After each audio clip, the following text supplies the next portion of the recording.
Inglés. Soy Damián Gutiérrez Morales de tercero A y hoy le voy a hablar sobre el pasado simple.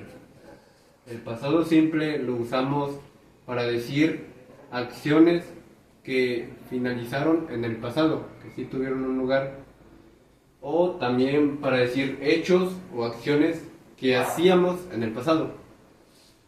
El pasado simple tiene ciertas reglas en el que el verbo a la hora de estar en pasado tiene dos tipos: el verbo regular y el verbo irregular. El verbo regular es cuando termina el verbo con ed, y el irregular no tiene ciertas leyes, ciertas reglas a seguir, en el que puede ser igual o diferente del verbo anterior. Un ejemplo de un verbo regular podría ser walk, en el que su forma pasada es walked, en el que nomás se le agrega la ed. También hay que aclarar que hay ciertas reglas en ciertos verbos para agregar el ed. Luego están los irregulares, en el que drink cambia a drank, en el que cambió la letra I, y cost, en el que su forma pasada pues, es el mismo, cost. Entonces, el pasado simple se divide en cuatro formas gramaticales: dos interrogativas, una negando y una afirmando. La afirmando empieza con el sujeto, luego del verbo en pasado más el complemento, en el que un ejemplo podría ser I walked in my house, el que se dice yo caminé a mi casa. Es una acción que ya tuvo su finalización en el pasado y que sí ocurrió. Luego está el negando, en el que lo único que cambia es que se le agrega un auxiliar para poner el not. Entonces, un ejemplo, podríamos usar el mismo, solo que se le agregaría estos dos: I did not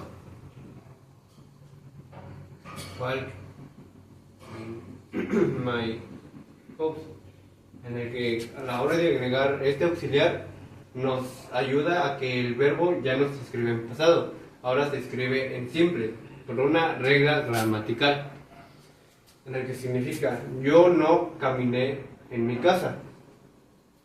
De ahí sigue el interrogativo, en el que nos preguntamos si esa acción pasó, y en el que cambia de lugar el sujeto con el auxiliar, en el que primero empezaría el did y ya luego el sujeto. Y lo mismo pasa aquí con el verbo, que se escribe en simple por el auxiliar. Entonces, un ejemplo es did I walk in my house, que es yo caminé en mi casa, más el signo de interrogación, pues porque pregunta, lleva el signo de interrogación. Y en el caso de la otra interrogativa es para extender esa respuesta y darnos más información sobre si esa cosa pasó, si esa acción pasó. Y un ejemplo vendría siendo